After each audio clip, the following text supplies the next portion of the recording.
Go home, go hard, go home. Touchdown like the end zone. When the circle turn to my home, can't get me out of my zone. Go hard, go home, go hard, go home. Yeah, these are championship rings on my hands now. In my head I'm top 10, yeah, that's hands down. You a squad, now you're looking man down. Funny how foes turn to friends now. Drive a race car like a Atari now. Call filling up, I need product again. Treat the business like a playground, might slide on you. Don't need wrong, might slide on you. Do a backflip, cause I'm mad rich. I'm the definition of what that is. Go hard, go home, go hard, go home, go hard, go home, go hard, go home. Touchdown like the end zone. When the circle, turn to my home. Can't get me out of my zone. Go hard, or go home. What is up? What is up? 14 days away. Longhorn Nation, what's up? What's up? Week 1 starts in 14 days. 14 days. 14 days, man. It's 2 getting weeks. closer and closer. The stress levels are getting a little higher. Nervousness, the best time of the year is when you wake up on a nice Saturday morning, you step outside, you hear the dogs barking, you hear people cutting the grass, you smell that barbecue that people are going to be eating on later on that day because the Longhorn is going to be playing, baby. Man, can't wait. Anyway, before we get too hungry and leave the podcast and go eat, welcome to Longhorn Fan Battle Network. My name is Harish. I'll be your host tonight, and this is my guy to this side, Tim Wayne. Tim Wayne, how you doing tonight, man? I'm good, man. Like I said, I'm ready for the football season to get here. I was even talking week 0, on the pre-production, which you don't care about. I'm ready for college football, man. Listen, I was telling Tim how much I don't care about watching Vanderbilt play Hawaii. Yeah, I'm sorry, I don't care. I care. If it's a football being thrown, I'm watching it.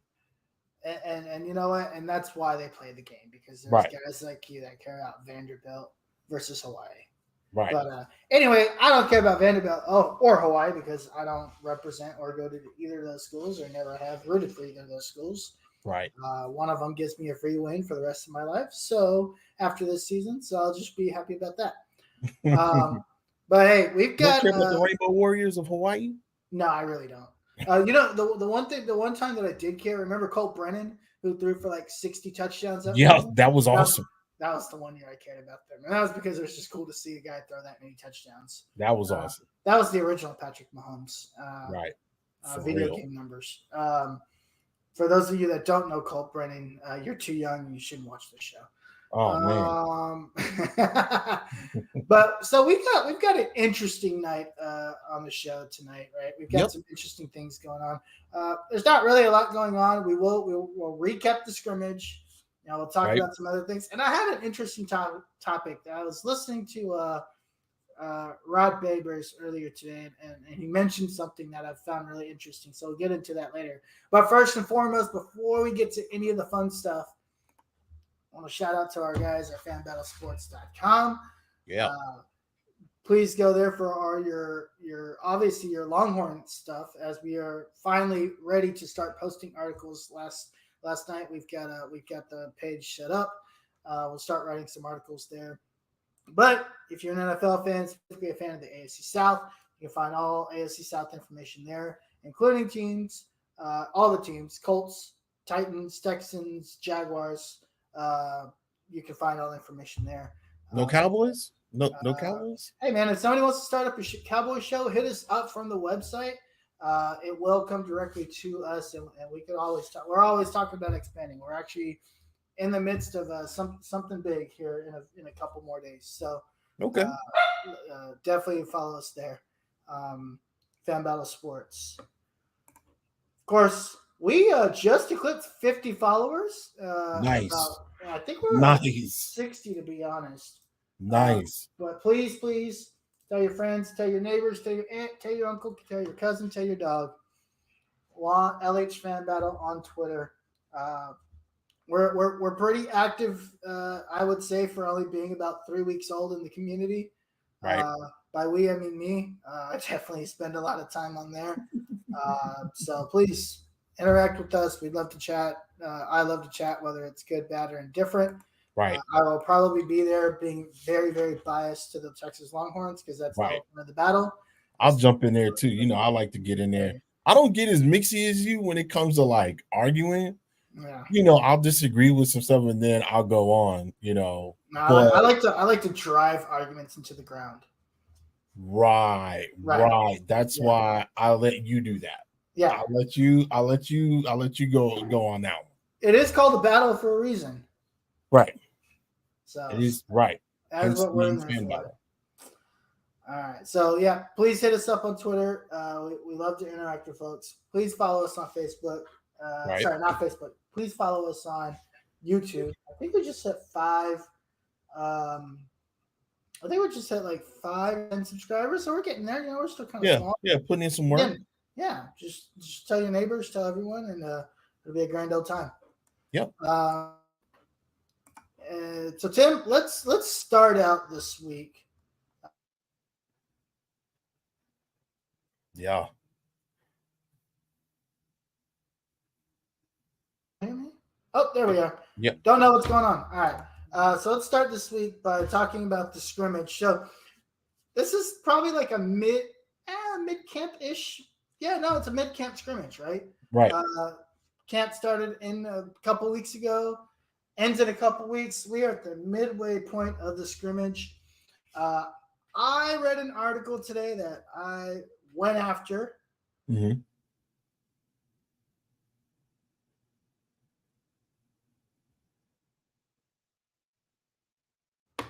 I saw this article, and I was not very happy with what I was seeing, and it disappointed me. Who wrote the article, where it came from, because I generally tend to really like the content these guys put out. Mm-hmm. So I'm not gonna say who it is, but there's an article written about how Arch Manning is closing in on Quinn Ewers after the scrimmage from Saturday. Now, You're joking, right? No, I'm not. I actually tweeted about it earlier today. Oh, here's the thing. First off, very, very poor reporting on behalf of this place, and I don't. Is this somebody that we both like, or is this somebody? Yes. It is an organization that we both like, and it is not OB. So okay, OB does not. They don't carry themselves like that. They don't write stupid stuff like that. Right. But it is a. I'll tell you about it later. But listen, Arch Manning is not starting at Texas. No. Barring injury. Listen, every even quarterback barring injury, he still might not start. Malik Murphy and Quinn Ewers have to be out for the season for there to be a player, right? Right. Arch Manning may play a little bit. He might get some scrub time. Against Wyoming, he might get some time. He might get some time against, the first game of the season. He might. Against Rice, he may, because both of those teams are scrubs, right? Right. Arch Manning is not playing this year. Arch Manning is nowhere close. Quinn Ewers is the starter. So let's go ahead and put that to rest, right? But I just find it interesting that all of a sudden out of nowhere, and the reason why I think this is coming up is in the scrimmage, Arch Manning ran for 50 yards. He ran a 50-yard touchdown. That's one of the plays that he had. Yeah, it's been talked about quite a bit by all major sports outlets, right? Of so course. ESPN, CBS, 247 Sports, so everybody that you can think of in regards to that scrimmage and watching, whoever had eyes on it. And that was a close scrimmage. It was only, it wasn't open to the media. I mean, it wasn't open to the public, but the media got to sit in there and really watch and see what was going on. So that was one of the main highlights of that scrimmage, is that 50-yard scamper that Arch had. Yep. So before I kind of talk through this, what are some things that stuck out to you in the scrimmage, just in general? And what are some things that you saw? So one of the main things that was reported that I heard, that was really, really positive was the actual depth of receivers, right? From a standpoint of, if the Big 12 has a lot, they're going to have a lot to deal with this offense. From a standpoint of, like, when Texas is to spread the ball out or run into the spread situation, you're going to have a lot of issues, right? You're not going to be able to cover everyone. And the fact that you're not going to be able to cover everyone works in our favor. I read a report on one reporter, he made a comment, and he basically said, Texas should be scoring at least 40 points a game. a game. Who made this Honestly, comment? huh? Who JD made this? Pickle. Okay, JD JD Pickle Pickle from on three. on 3. Yeah, Um, he loves Texas. right. And he, if you think about it, he's kind of right. Yeah. With the amount of weapons that we have, of course, you're not going to be able to you're not going to be able to cover everybody. If you double cover AD Mitchell, you got Xavier Worthy. If you double cover Xavier Worthy, you got Jatavian Sanders, and so on. There's like six studs at wide receiver, right, including 2 freshmen, because Jonte Cook is still he's there. One thing we know about Sark, and this is one of the main reasons why he's here, is because he knows how to utilize the talent that Texas has gotten. And we've both talked ad nauseum over the last couple of weeks since we started that was his main thing. That's what got him, even though he had some bumps in the road, especially at like USC, he was able to redeem himself, going to Alabama and making these Heisman quarterbacks and these Heisman wide receivers and running backs and things of that nature.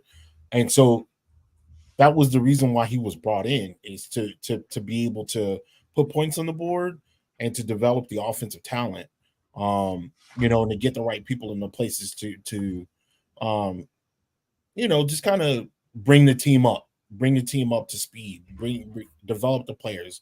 That was a thing that in the past we talked about since Charlie Strong, which was almost been 10 years since Charlie Strong, to Tom Herman to now, is just the developing these young players, these really talented players. Because even in the past, we've seen, because it's transitioned over to the NFL, that when coached correctly, these players that we recruited and have been on these past teams have been key elements and key pieces to these defenses and offenses within the NFL, whether they're running backs, defensive backs, linebackers, whatever the case may be.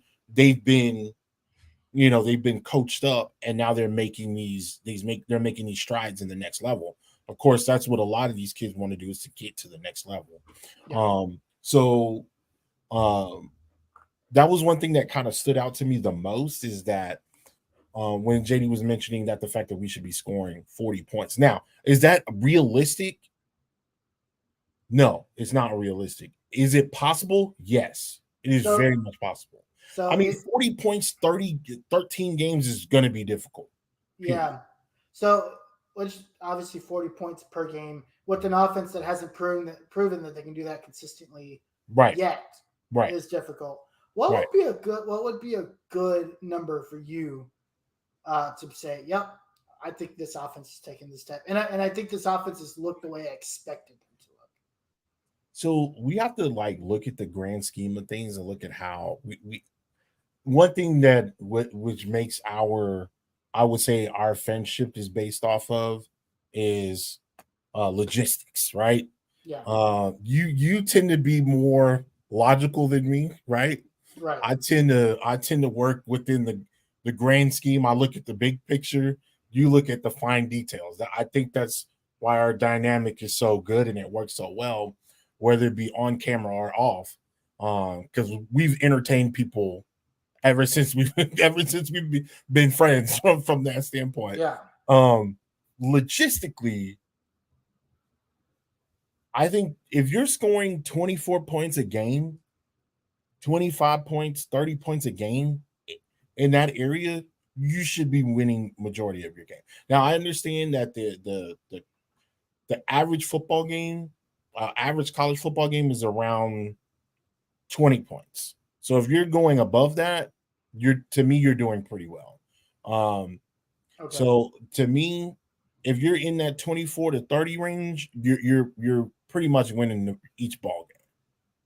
I would disagree. In the Big 12, I don't think 24 to 25 points is enough per game. Really? No, not at all. Not with the way the offenses are built in the Big 12. Okay. Here's the thing. You have, and we'll just forget this year, right? Because I think maybe this year might be a little bit different outside of Texas, right? Mm-hmm. Look, the last 3 or 4 years, specifically at Oklahoma right. State. Kansas when they went on their little run last year before their quarterback got hurt. These guys are scoring 30, 35, 40 points pretty consistently every single game, right? Mm. And when they put each other, they were going in the 50s and 60s. 3 years ago, right? Not 3 years, 2019 maybe. LSU, and Texas when they played. Right. There was 150 points, 160 points in that game. Wasn't it something ridiculous like 50? I think it was 55-49 or something like that. That wasn't even an overtime game. Right. So I think if you're only putting out 20, 25, borderline even 30 points a game, I don't think that's enough. Okay. I don't think that's enough just because of the way these offenses are built. Right. So I didn't think about the conference. I wouldn't really thinking about the aspect of the conference. I'm thinking, and when I say from a 24 to 30 point range, the average college football game is 30 points, right? Right. Average team scores 30 points. So I'm looking at from 24 to 30 because I'm hoping and wishing and praying that defense is making some stops, maybe making some turnovers, maybe even scoring some points to where offense doesn't necessarily have to be on the field. So that's how I'm looking at the thing.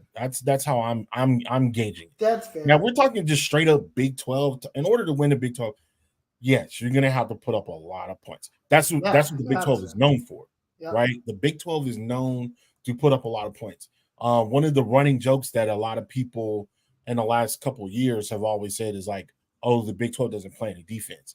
Well, the Big 12 and the Big 12 is just not. They don't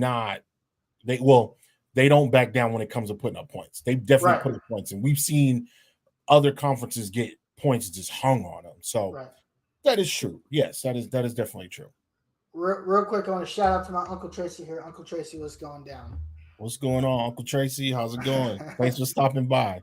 But I do want to add, I think Big 12 defensive numbers are badly skewed because the offenses are so good. Right. And defense is one in the Big 12. If you're only allowing 25, 26, 27 points per game in the Big 12, it's actually pretty good in that conference, right? Right. And I think I can understand where you're saying 20 to 24 points as a whole nationally. I completely agree. Right. I'm thinking about it like you said. Texas plays in the Big 12. What do they need in order to be consistently good? I do think they need 28 to 30, 35 points a game. Yeah, right? I agree.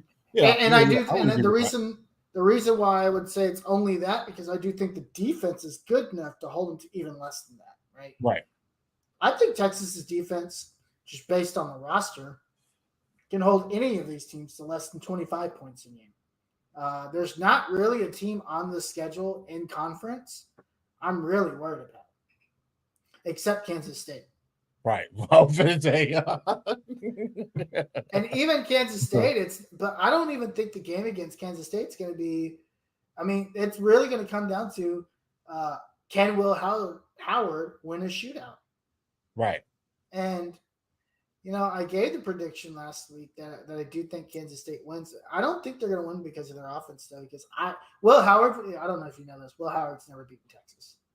As crazy as those games, Kansas State hasn't beaten Texas in almost 10 years. Right. As crazy as that sounds, right? As hard as that game is, I think it's been 6 or 7 years since they've won or beaten Texas. And Will Howard's never beaten Texas. So I do think you need kind of in that 35-40 range in order to win consistently in this conference. Right. So just news for nuggets there. So, yeah, I mean, I think overall it looked good. I heard some good things about Jalen Catalon, which we'll talk about here in a second. Right. I heard some good things. Isaiah Naylor is back out there. No brace. No brace. Oh, no brace. Fully recovered from his ACL injury. Out there, was making some plays. I saw one pitch on Twitter of him catching what looked like a deep ball Also, What was that? What was that highlight that you sent me over the weekend where Quinn drops it over that guy's fingertips? Yep.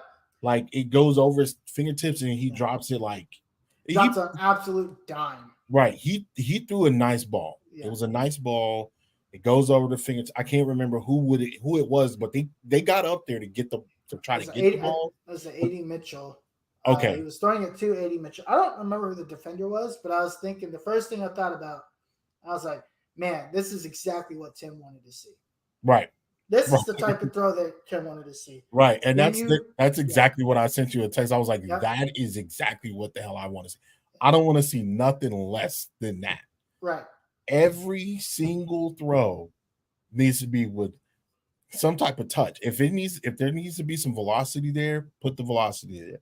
There needs to be a touch on the ball. We know he can do that. We've seen him do that in game. Yep. What I did not see enough of was him dropping a straight up dime. That's exactly what I want to see. Don't dink and dunk me, dog. Yeah. I know you can throw the ball. I know you got some Patrick Mahomes in you. And I don't like comparing people to Patrick Mahomes because Patrick Mahomes is Patrick Mahomes. There's not too many. Yeah, he's weird. Yeah, there's not too many Patrick Mahomes. But I've seen him just like playing around, throw a ball on a rope. Yep. And it's zipping through the air. So that's what I want to see more of. If he has the opportunity to get the ball out like that, get that ball out, because those are going to be those pivotal third downs on the road, 3rd and 5, 3rd and 4 in the end zone, going for it on 4th down. If he's making throws like that, Sark is going to let him go. Sark is not going to hold back. He's going to be like, all right, cool. You can make that throw. I trust you to make that throw. Get it in there. Fit it in the hole. You know what I'm saying? Like get that ball from point A to point B real quick. So, what's the quarterback situation? Well, we kind of talked about it. You know, Harish, if you want to kind of go back over it, I still want to. We'll talk off air about that whole situation with the Arch getting closer to the starting position. I definitely want to hear about that. But go ahead, I'll let you recap that. Yeah, the quarterback situation is that there is no situation. That's the quarterback situation. The quarterback situation is that we have a quarterback. His name is Quinn Ewers. He doesn't have a mullet. He's the spokesperson for Kroger. He's beefed up. He's beefed up. That's the quarterback situation. He's healthy, 100% healthy. I think that's the other thing, right? The other thing to that is he is healthy, so he is able to make those types of throws. I think it now makes me think: did the shoulder impact him more than we think it did? I think so. I think the shoulder was looks a lot more different. I think Nova agrees. I was trying to time and avoid that. I couldn't do that, but that's okay. Right. So I think that was an issue last year that, there's a difference of being like hurt and there's a difference of being injured. Right. Anytime you play football, you're going to get hurt. You're going to jam your finger. You're going to roll your ankle. You're going to, you're going to take some bruises. You're going to take some hits. That's all a part of the game. That's a part of, you're hurting like in that game, right? Sure. Being injured is another thing. I think Quinn was injured and still wanted to play. Because there was times we were hanging out and Quinn made a throw and I was just like, why would he make that throw, dude? Like, that's not a good throw. Yeah. Now, let me be completely honest. I've never thrown a football 60 yards to a receiver. That's not my job. My job was to hit people, right? My job was never to get the ball, drop the ball on the sidelines to a receiver. And that will never be my job. That is not my thing. But you can kind of tell if you've played ball, if you understand the game, you can see the mannerisms. You're like, man, that don't look right. That don't look normal. That doesn't look normal. What's going on? Right. And it just made me question what was going on at that time. Yeah. Yeah. And I think it's a sign of how healthy he is versus how healthy he hasn't been in the past couple of years. So we'll continue to look at that. we've discussed the scrimmage for quite a bit now, so I want to move on here. I put this quote up here, and real quick, just to give you guys some context, if you guys have ever seen John Wick, any of John Wick movies, and all four of them, right? John Wick lives by this this motto in the movies where he's not the hunted, he is the hunter, right? We are the hunters, and it's like this motto that he has that he uses throughout the four movies. Full transparency, I've only seen the first one. That was probably like 10 years ago, so I really don't remember. Man, that franchise is awesome, dude. If you want to watch I'll go back and watch it. For those who don't want to watch a quick side note, Max has got all four. So you can sit there and just back to back. Oh, John Wick is so good. If you just want to watch some action, you don't care about character development. If you just want to see some straight up action where they get to it from the start of the movie to the end of the movie, there you go. It's a perfect Saturday to do it, because the next Saturdays I'm not watching nothing. I'm not watching John Wick. I'm watching football week. Yeah, I'm watching football week. We're watching football. I ain't watching nothing. Right. No movies, no TV. I'll watch some TV shows, but no movies. I don't really watch a lot of movies in general. Anyway, so he talks about we are the hunters, and really what I want to point out here is just a couple of things and a couple of observations. We'll make this really quick. John Wick talks about we are the hunters, and right, we're no longer the hunted. Right. So they're on the offensive. They know what to do. They're making the first plays. Right. To me, three things. If something happens three times, it's a trend, right? The first time, it's an anomaly. It's a one-off. It's like, oh, man, that happened. Right. We'll keep an eye out for it, but we don't want to look at it too much. The second time could be a coincidence, right? They say it's second time's a coincidence. Well, that's interesting. It happened once, but did it just by chance happen again? Maybe. Right. I don't know. When it happens three times, you got yourself what we call a trend, right? So I'll break this down. Big 12 Media Days about a month ago at this point. Quinn Ewers says this exact phrase, "We're the hunters," and that's how we are going into this season. And I was thinking, well, that's an interesting thing for the quarterback to say. Maybe there's a mentality shift in himself, right? Because it's only the first time. Last week, coincidentally enough, Coach Sharp talked about it in his press conference. He basically said, "We are the hunters." And then it just randomly happened. Maybe it was just a coincidence that he said it. Right. Jaron Thompson was interviewed today, and I don't remember by who. Jaron Thompson. So Quinn Ewers is the leader of the offense. Right. Coach Sark, who's the coach, right? Now you have Jaron Thompson, who's the leader of the defense. Now just said today, we are the hunters. Right. So now you've got yourself a trend. I think there is a mentality, a mob mentality, if you will, of this entire team, and that's maybe the motto of the year is "We are the hunters." We are the hunters. Yeah. What do you think about this? And in general, you've played in football, you played in team sport, right? Like this, are these types of things true where people live by mottos inside your team? Yeah. I will even though I played semi-pro football for quite a bit of time, I'll harken back to one that I will never forget. And that was the motto was "Save nothing for the swim back." And that was by the former Lanier High School, former Reagan 5A champion, 3-time 5A champion, also played in the state championship for John H. Reagan High School here in Austin, Texas, Dennis Cedar. I remember my senior year, he was watching a movie, and I can't remember the name of the movie off the top of my head. I'm drawing a blank now. But basically, he showed us this clip, and it was just two boys, and they were swimming, and one of them got tired, and the other brother came in and picked up the other brother from drowning, and he swam back, and he just kept swimming. He kept swimming, and the younger brother was like, "Dude, like, why? Let's just go back. Let's just go back." And the brother was basically saying, I'm not going back. I'm saving nothing for it. Yeah. We're either going to die out here, or we're going to get to where we want to be. and they were trying to break loose from a situation. But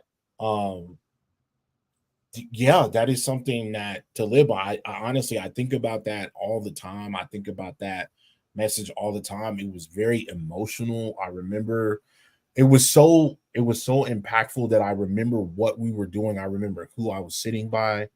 I remember the time. I remember the day because it was just that impactful, right? Yeah. So, yeah, if that is their motto, if their motto is "We are the hunters," then yeah, you're going to see a change.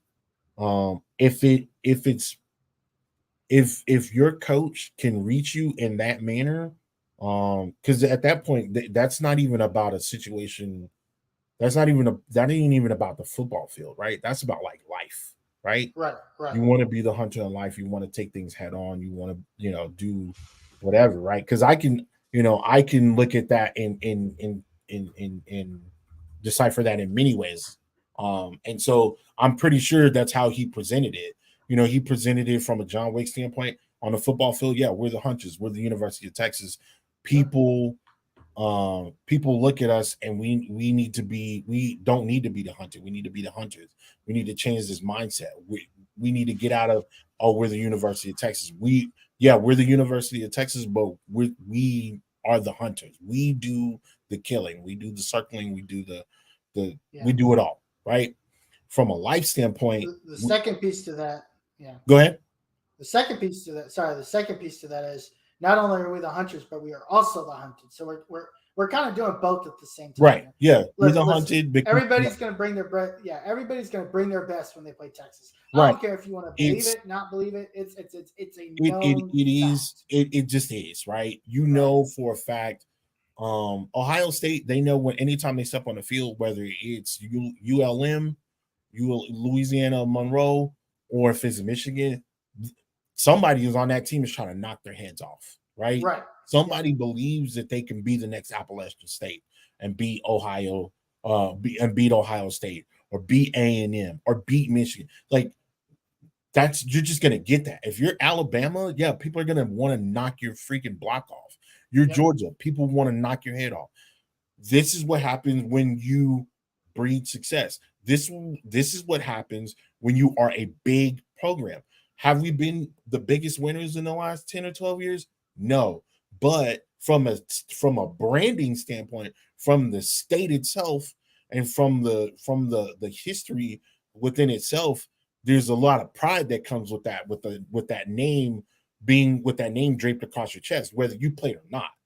Yeah. Like, there's a sense of pride when you put those letters on. And whether you're a 3-star, 1-star, or walk-on, whatever, like, you represent the entire state of Texas. People don't think of Texas A&M when they think of Texas. They think of the University of Texas. So yeah, is it a bit arrogant? Even being a Texan, you've been here. You know that there's a real state pride being from the state of Texas, living here, moving here, whatever the case may be. There's a sense of pride that comes with that, and that pisses people off. So I get it. Like, you have to be the hunter because you're being hunted just by who you're affiliated with. Yeah. So whether it's a winner or a big program, like, you're gonna be the hunted. So yeah. Absolutely. I think the last piece to add to that is because you now got a trend, right? In Sark's situation, in Sark's scenario, being the head coach at Texas, I think he's finally breeded his culture. And I think this is what he wants, right? Right. He wants guys to go out and be the hunters. Right. He wants guys to do this. And I think that's the thing that I kind of pulled out of it. Absolutely. And so we'll see if it translates to the field. Listen, everything at this point sounds great. Yeah, it all sounds great. It sounds great. Texas is the B word. Like, it sounds awesome, right? Right. I want to see some W's this year. And if I see anything less than the Big 12 championship, it is a failure. That point blank period. I feel 9 wins is great. 10 wins is great. If you don't win the Big 12, I don't care. I personally don't care. I understand. That's not a lot of pressure that's just the expectation that it sounds like Sark is putting up there. I mean, we've both talked about it in passing within the last couple of weeks as Big 12 Media Days. He's been on Rich Eisen on three. He's done things with On Three. Yep. He's done interviews with Greg McElroy, and Colin Cowherd. Like, that is the expectation. Yep. And his expectation is we win the Big 12. That needs to go across the board. Everybody has to be on the same page. Because if it's not, then you got another issue. And that is something that we can go into on another day and time. Well, down the line. Right. Hopefully everybody's on the same page. I really hope that that's the case, because when you're not on the same page and you're playing and your coaches are doing this and you're doing that, it never works. Yep. And that can lead to a regime change. Absolutely. Yeah. And that's literally the last thing at this point where Texas is heading into a new conference, the last thing you want to see. Right. All right. So you and I talked about this pre-show, but I want to kind of fill in some context here. So the topic is playmakers. This is and I've asked you to put together a list, but I want to explain together while you get your list together. I'm going to explain to the audience and the crew what this list is and why I'm curious about it. I was listening to Orange Bloods earlier today. Shout out to those guys, Orange Bloods, love those guys. Right. My guy Rod Babers. I don't know if you remember a couple years back, maybe 3 years ago, right before COVID, actually. Right. The Texas OU game where we chatted with Rod at Pluckers. We basically watched the game with him, pretty much. He's such a cool dude. Yeah. Rod Babers is a really, really cool guy, down to earth guy. Former Longhorn, was on the 40 acres during before the Vince Young days, right? He got brought in with Nathan Vasher class. Right. That was a really nice class. That was a great defensive class. Defense-wise? Yeah. People don't realize Rod was an All-American when he was here. He was an All-American. He also had a stint with the Detroit Lions for a while. Yep. Before ultimately I believe he got hurt, which is unfortunate. But yeah, he's been around. He's been around he's been around with ESPN for a while. Yep. Now working with Orange Bloods. So he's been around for a while now, covering the Horns. Great guy, super cool guy. Well, anyway, earlier today he was talking about his time at Texas, and he started off talking about Larry Johnson. Larry Johnson. No, the linebacker. I just drew a blank on his name again. Horrible. He was talking about Derek Johnson. Sorry, Derek Johnson. There we go. And how Derek Johnson had this move to get the ball out. It was like a jackhammer, right? He was like, it really pissed me off because I didn't know how to do it. But he taught us because it was so effective. Right. He then went into this rant around there are just certain guys who have a knack for just getting the ball out, right? Whether it's a fumble, an interception, a forced turnover, key moments, no key moments, just an act for getting to the ball. Right. Talked about Larry Johnson, talked about Derek Johnson, talked about Nathan Vasher, Earl Thomas, Caden Stearns. And he talked about how we've had all these guys on our team that had this capability. Right. Last year we had one guy that did that on a very, very consistent basis. Right. And now that has turned him into national recognition of being on the All-American watch for 2023. Jalen Ford, linebacker, surprisingly enough, right? Right. The question for you is how many guys Jalen Ford last year averaged what we call what Rod called one playmaking play per game. A game-changing play, whether it was a forced fumble, blah, blah, blah.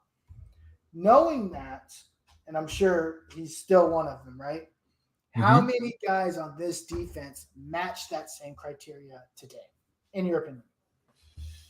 So there's two that stand out to me. One is going to be Jahad Barron, cornerback, defensive back. I think he is going to end up, along with Ford, I think he's going to end up being one of emerging leaders throughout the year. I've heard nothing but great things about him. He stood out. That was one of the another things that he stood out in the scrimmage. We know he's got the playmaking ability. He's a senior this year. So it's really his time to shine, really. Yep. Another guy that stood out to me actually is a transfer. And that's going to be Jalen Catlin. Yep. Jalen used to play safety at the University of Arkansas. Before he got hurt, he's a tackling machine. Now, he's a bit undersized. He's honestly, if you really think about it, he's like at that 5'10", with cleats on. He's probably like 6 foot because the cleats give you about 2 inches. So he's like 5'10" with cleats on 6 foot. He's light for a safety, but he likes to hit. Yes. And he likes to hit people hard. Yep. He's got a little Cam Chancellor in him. Right. He is attitude wise. I'm not comparing the player. I'm just saying right. His attitude wise, he play wise. Yes. You're comparing the game. Yep. So play wise, he plays big, right? Yep. He's a thumper. He can cut. He's got the speed. He's lighter, right?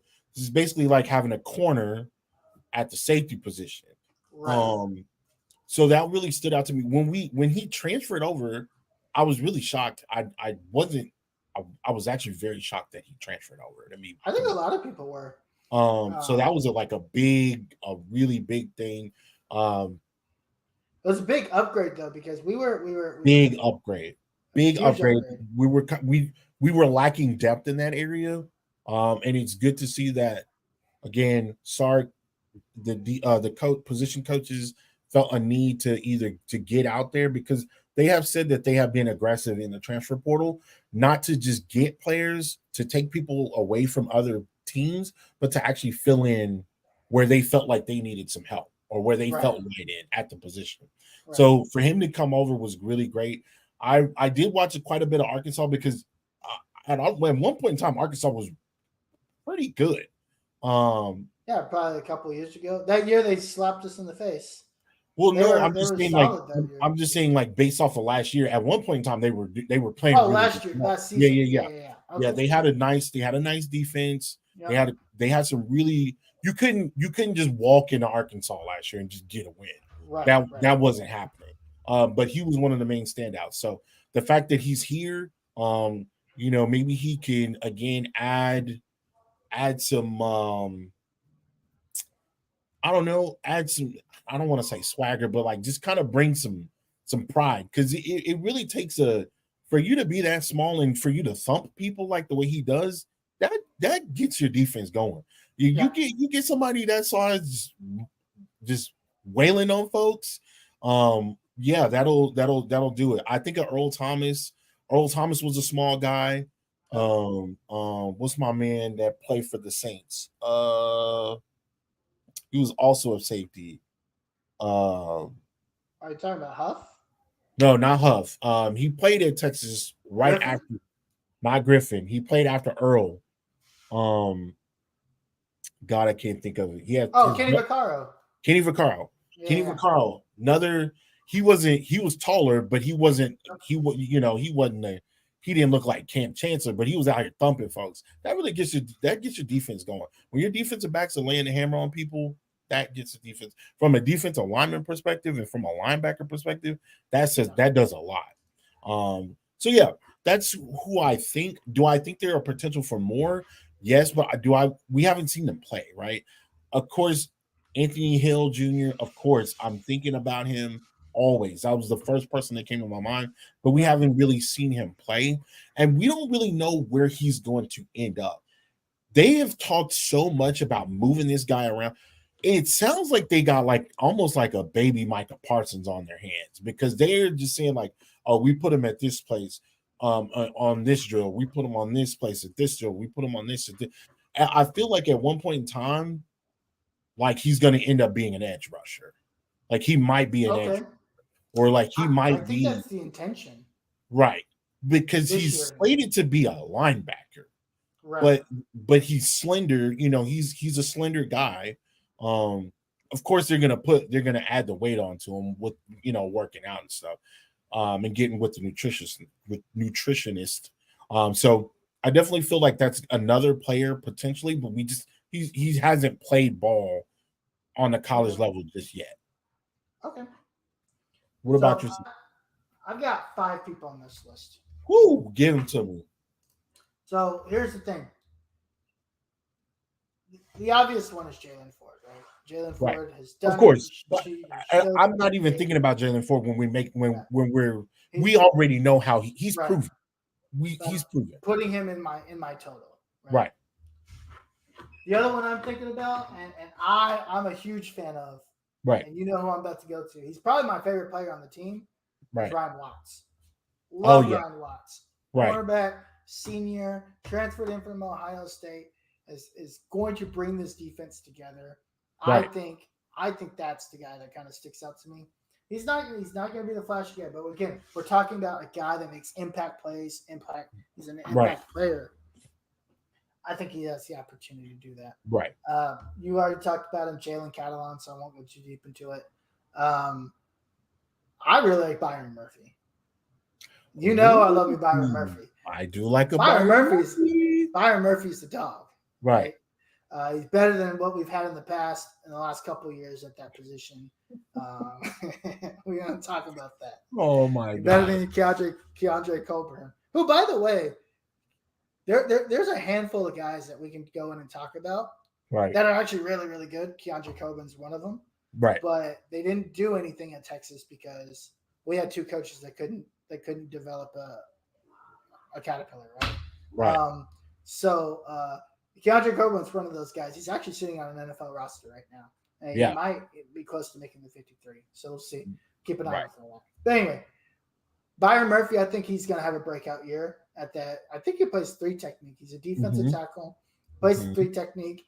They need a guy that can get to the quarterback, make some space for the edge rushers. I think Byron Murphy's going to be awesome.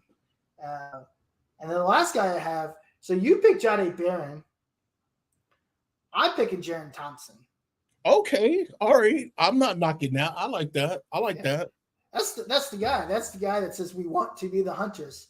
Right. What better way than to go be the hunter? And I think it's 3 of my 5 were in the secondary because it's the strongest unit on the field. Right. I think our secondary is probably the best piece of that defense that we had as a group, right? Linebackers as an individuals are good, but I think as a group, that safety group is that secondaries. That's the deepest secondary we've had at Texas in a very long time. Yeah, the secondary is one of the stronger points this year based on just what they've added from the transfer portal. I'm really, really happy to see that they have addressed it. I really think that they've covered and have done what they needed to do to get to get to a point to where they feel confident with that group. The one thing that worries me about the secondary is if he has a history, so you got to look out for it. Jalen Catalon, if he gets hurt, we're running slim pickings back there. Right. A lot of our strength in the secondaries and DBs, which is nice. Right. Nice to have in the Big 12, by the way. Right. Because there's a lot of really wide receivers in it. Yeah, there's so many wide receivers. But safeties are guys you need as well. And if Jalen Catalon, especially the way he plays, right? Because he plays, people like to call it violently. That's why he likes to play violently, right? Right. Hopefully he doesn't get hurt because we are pretty slim at safety. But just a very interesting topic. I thought we'd just go through that really quick. Week 4. So we are going to wrap up the regular season this week of our predictions. Right. And I think at this point, we both have us so far at 1 loss to Kansas State, interestingly enough. Right. We both have us losing to we have the exact same loss, which I thought was very interesting. So first off, I want to thank you for making this boring because you picked the exact same games that I did to win and lose.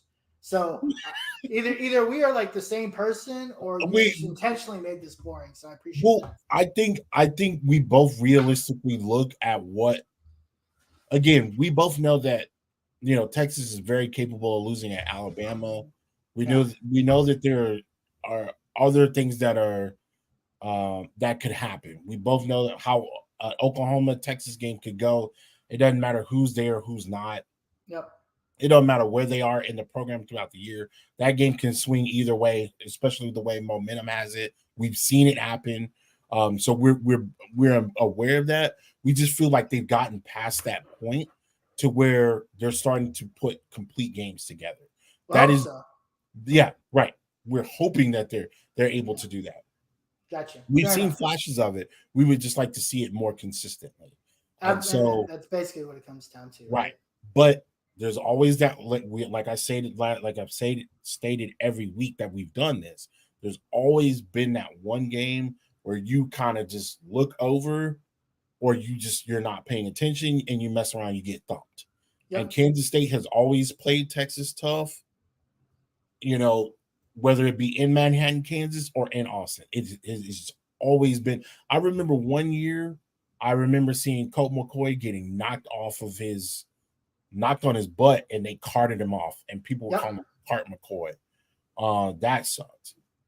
So we know that they have a history of that. So if they were to lose a game, I feel like this is where they would trip up. Okay. Right. We're gonna look at the last 3 games of the year.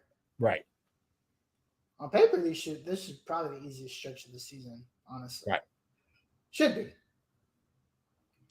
We don't have to go to the worst stadium in the world in Lubbock. We do have to go to Ames. But first, we also have to go to Fort Worth. So right. November 11th at TCU.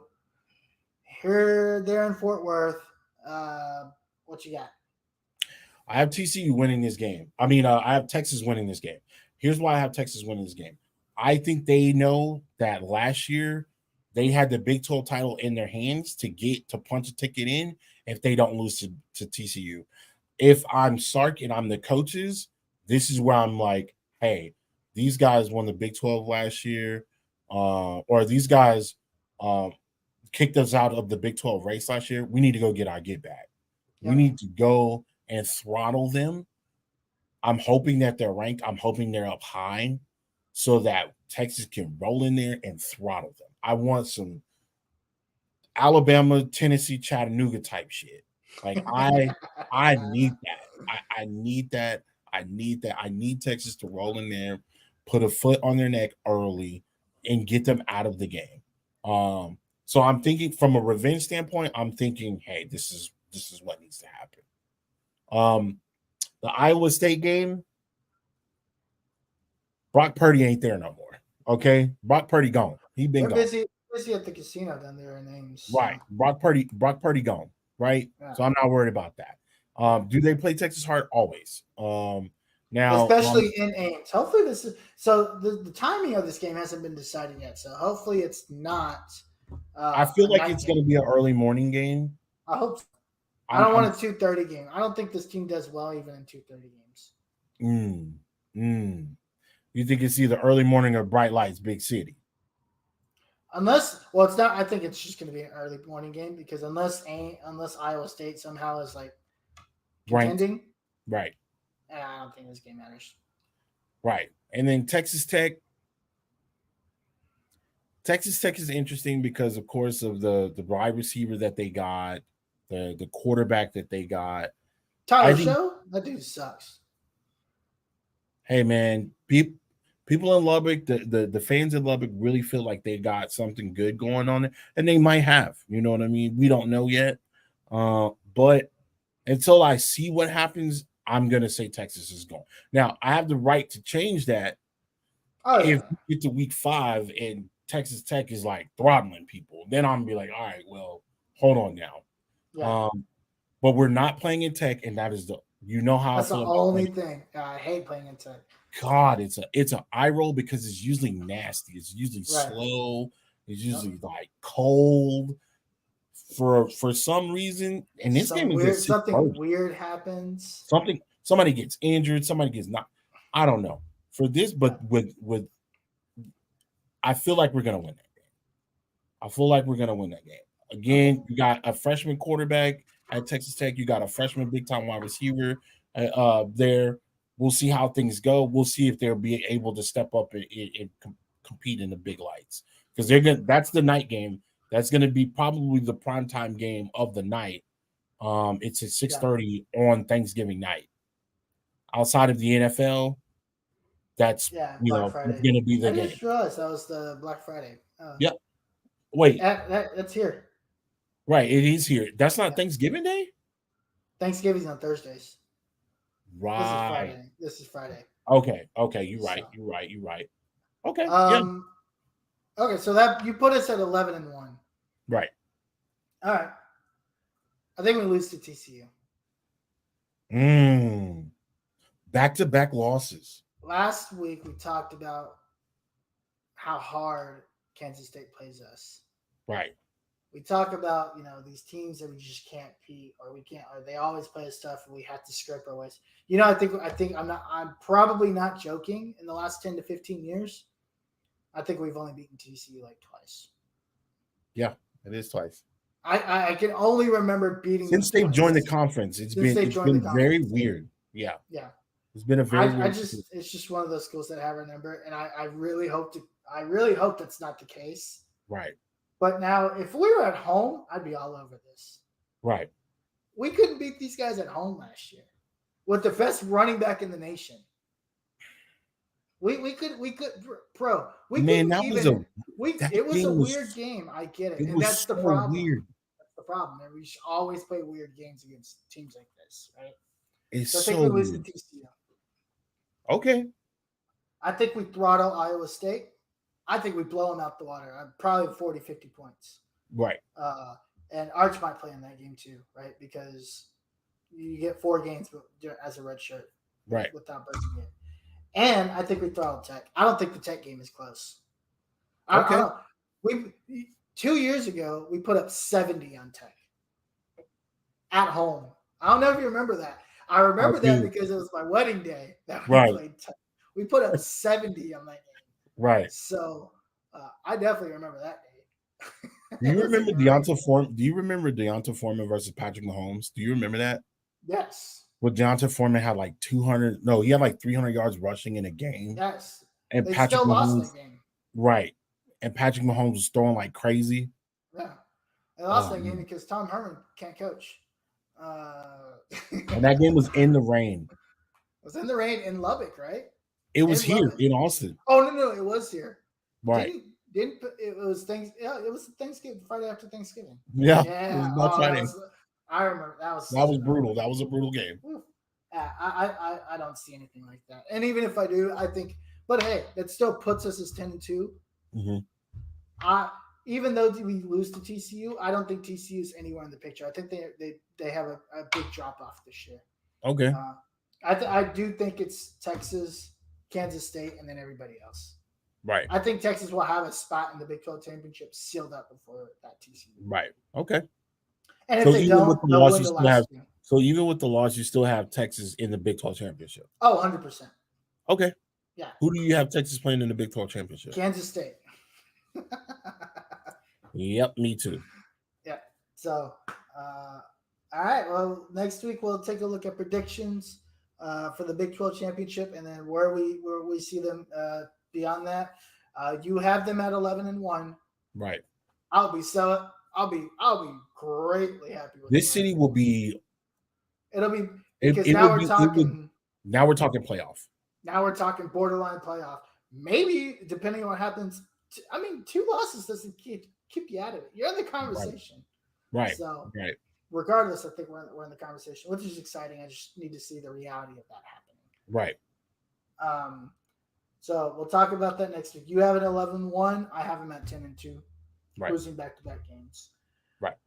All right, Tim. We've spent a lot of time tonight. We've had a really good conversation, but we've got to get out of here. So before we get out of here, yes, sir. Let the people know where they can find you. Well, if you're looking at that little ticker at the very bottom there, you can find me at Tim Wayne on Twitter. You can also find me at Tim Wayne on Instagram. I'm more active on Twitter, so if you want to find me there, you want to talk about football, you want to talk about games, whatever the case may be, feel free to hit me up. Feel free to add me. I have no problem. I'm usually reacting to my man Uncle Gandhi down here getting into it with the fan bases, him poking fun at Oklahoma and A&M, which you kind of shifted within the last couple of weeks. I've noticed you've really been on A&M's neck, really, bro, because really, they're really weird. Really, Listen, really tough. Here's the thing. I have a goal before I make it to the SEC to be known enough on Twitter or X for A&M fans to just flat out hate me. I want to get blocked by an A&M fan. Like, I want it to be that bad. I'm pretty sure it's bad. You know who you need to go and harass. Then you need to go harass Barstool, A&M. I do. Oh, okay. Well, I've seen you. And I mess with Billy Lucci all the time. I really want Billy. That's golden standard right there. That's the guy off that. Yeah, Billy Lucci. Anyway, I want one A&M fan of relevance to right. I don't know. There's A&M fans that have like five followers that'll block me, but I want a relevant one to block me. But you guys can find me at the Uncle Gandhi. That is GHANDI. Also find me Sunday nights on the AFC South Fan Battle podcast and Tuesday nights on the Colts Horseshoe Mob podcast. But that's us for tonight. Again, don't forget to visit fanbattlesports.com. In the meantime, in between time, my name is Uncle Gandhi. That is my name's Tim Wayne.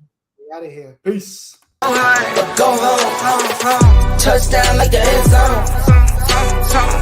When the circle turn to my home, can't get me out of my zone. Go hard.